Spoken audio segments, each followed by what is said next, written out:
The man seen smiling in this picture while he was Hacienda Healthcare's CEO may have had a much darker side behind closed doors. What was your experience like with him?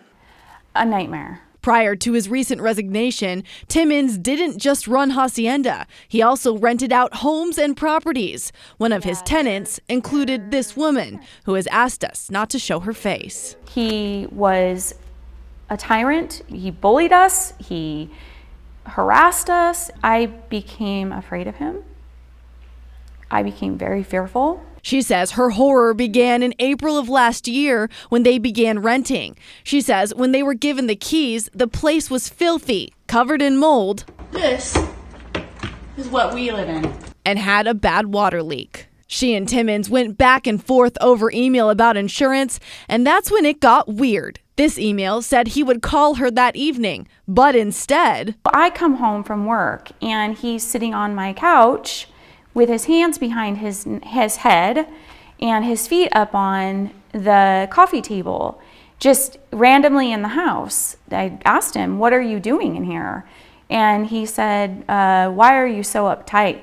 How come you're uptight all the time? And you need to loosen up." She says it only got worse from there. When he filed an insurance claim on the damage in August, he told her that she and her fiance needed to lie and say the damage had just happened, when really they'd been living in it for months. He told us that we needed to lie to the insurance company, and we told him, my fiance and I told him no, we were not going to do that.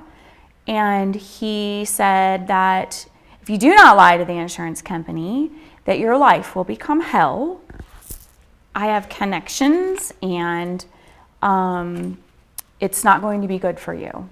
Those were his words. Those were his words. They broke their lease and moved out in November because of the issues with Timmons. It appears this woman is not alone in her claims. We now know there have been harassment problems dating back decades. Tom Pomeroy, the Hacienda board chair, telling us in a statement today that starting in 2006, the Hacienda board of directors was alerted to accusations of sexual harassment from several employees about Timmons, and says while many have asked if he should have been fired years ago, Pomeroy says it was not that simple in the moment. And today I both called and texted Timmons to ask to share his side of the story. I did not get a response back, and we have not heard from Timmons at all in any way since we broke the news of the Hacienda patient giving birth. Live in the studio tonight, Brianna Whitney for Arizona's Family.